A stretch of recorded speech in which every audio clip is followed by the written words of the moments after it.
ಯಾರೇ ಕೂಡ ದೇಶದ ವಿರುದ್ಧ ಮಾಡಿದರೆ ಅವರ ಮೇಲೆ ನಿರ್ದಾಕ್ಷಿಣ್ಯ ಕ್ರಮ ಕೈಗೊಳ್ಳುವ ನಿಲುವು ಕೂಡ ಸರ್ಕಾರದಲ್ಲಿ ಅದನ್ನೇ ಮುಂದುವರಿಸ್ತೀವಿ ಮತ್ತು ಆ ಜಿಲ್ಲಾಡಳಿತ ಅದ್ರ ಮೇಲೆ ಖಂಡಿತ ಕ್ರಮ ಕೈಗೊಳ್ತಿರ್ತೀವಿ ಸಾಬೀತಾಗುತ್ತೆ. ಸವಣೂರಲ್ಲಿ ಸರ್ ಈ ಬ್ಯಾಕ್ಲೈಟ್ ಬ್ಯಾನರ್ಸ್ ಮಾಡಿ ಅಂದರೆ ಸರ್ ನೋಡ್ತೀನಿ ಮಾಹಿತಿ ತರಿಸ್ಕೊಂಡು ಕ್ರಮ ಕೈಗೊಳ್ಳಿ. ಈಗ ಬಿಫೋರ್ ನೀವು ಮಾಡಬಾರ್ದು, ಬೇರೆ ಏನಿಲ್ಲಲ್ಲ ಸರ್. ಇದೆ ಕೇಳ್ತೀರಿಲ್ಲ ಅಂತೇಳಿ ನಾನು ಹೇಳಿ ಸರ್. ನೀವು ಅದಕ್ಕೆ ನಿಂದಿರಿಸಿದ್ರೆ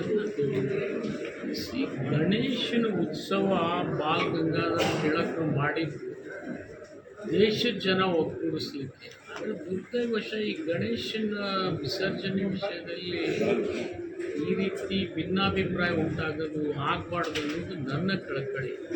ಮತ್ತು ಆಗಿದ್ದರೂ ಕೂಡ ಅದು ನಿರ್ದಾಕ್ಷಿಣ್ಯವಾಗಿ ತನಿಖೆ ಮಾಡಿ ಕ್ರಮ ಕೈಗೊಳ್ಳಿ ಅಂತ ಹೇಳಿ ನಾನು ಅಲ್ಲ, ಹಿಂದೂಗಳೇ ಗಲಾಟೆ ಮಾಡಿಸಿದ್ದು ಅನ್ನೋ ಮಟ್ಟದಲ್ಲಿ ಮಾತಾಡ್ತಾ ಇದ್ದಾರೆ. ನೋಡಿ, ಈಗ ಅಲ್ಲಿ ಯಾರು ಮಾಡಿದ್ದಾರೆ ಅನ್ನೋದು ನೀವು ನೋಡಿಲ್ಲ, ನಾನು ನೋಡಿಲ್ಲ. ಖಂಡಿತ ತನಿಖೆ ಮಾಡ್ತೀನಿ ಅಂತ ಜಿಲ್ಲಾ ಉಸ್ತುವಾರಿ ಸಚಿವರ ಸ್ಟೇಟ್ಮೆಂಟ್ ಇದೆ. CM ಗಮನಕ್ಕೂ ಕೂಡ ನಾವು ರಾಜಮಟ್ಟದಲ್ಲಿ ತಂದಿದ್ದೀವಿ. ನಿರ್ದಾಕ್ಷಿಣ್ಯವಾಗಿ ಕ್ರಮ ಅಲ್ಲ, ಹೋದ ಬಾರಿನೂ ಗಲಾಟೆ ಆಗಿತ್ತು. ಸಭೆ ಕೂಡ್ಸೋಕ್ಕಿಂತ ಪೂರ್ವದಲ್ಲೇ ರಾಜ್ಯದಲ್ಲಿ ಮಾಡಬೇಕಂತೇಳಿ ಒಂದು SOP ಕೂಡ ರಿಲೀಸ್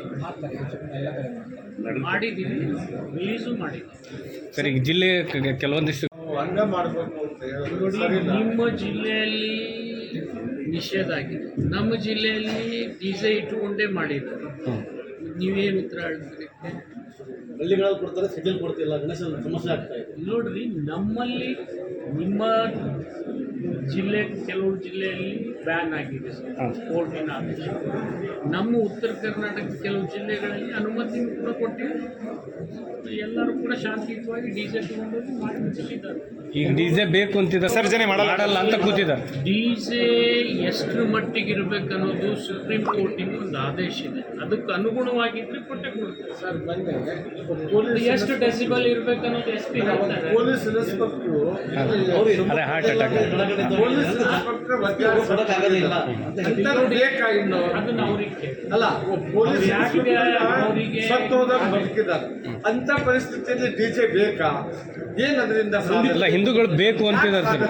ಬೇಕು, ನಮ್ಗೆ ವರ್ಷಕ್ಕೊಂದ್ಸರಿ ಮಾಡ್ತೀವಿ ಅಂತ ಹೇಳಿ ಸುಪ್ರೀಂ ಕೋರ್ಟ್ ಹೇಳಿ ಅದರಿಂದ ಬೇಡ, ಆಯ್ತು ಮತ್ತೊಂದು ಇದ್ದಾರೆ ಸಾಯ್ತಾರೆ ಅಂತ ಪೊಲೀಸರ ಇನ್ಸ್ಪೆಕ್ಟರ್ಗೆ ಹಿಂಗಾಗಿದೆ. ಅಂತ ಪರಿಸ್ಥಿತಿಗಳಿಗೂ ನೀವು DJ ಬೇಕು ಅಂತ ಕೇಳ್ತಾರಲ್ಲ, ಬಿಡಿ, ಅದು SP ಅವ್ರು ಹೇಳ್ತಾರೆ DJ ವಿಷಯ. Thank you sir.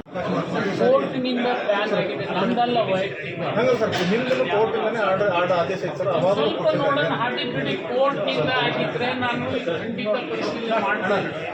ಪ್ರತಿ ಸಾರಿ ನೀವು ಮಾಡಿರಿ, ನೀವು ಬಂದು ಮಾಡ್ತೀವಿ ಸರ್.